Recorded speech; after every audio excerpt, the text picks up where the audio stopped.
سلام بچه ها، این اولین ویدیویی که من میزنم و این یه زندان ماینکرافته. خب دورمون لاوا و آتیشه، اونجا هم یه چیزیه، کلنگ دایموندی و توتم. فکر نمیکنم به درد بخوره چون زیر ما بزنم دستم شاید به درد خورد. با دست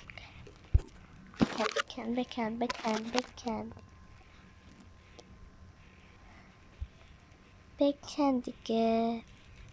والا ندارد خیلی قوی تر داره. بکن برا. وای وای وای وای وای وای وای وای وای وای وای. خب فهمیدم چجوریه اینجاست. اینو اینجا نه؟ آره؟ کاشکی درست باشه. اونجا یه چیزیه مثل لاوه ها بره. میخوام بپرم. مثل که یه پله رو کنده اون زیره. این چیه؟ ای وای. ها چه خوششانسیم، آزاد شدم. هورا.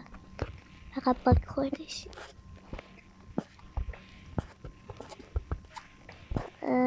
مثل بخوایی من از ارتفاع میترسم.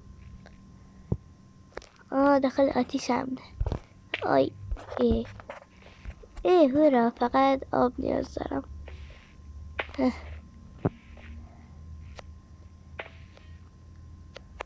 خوبم.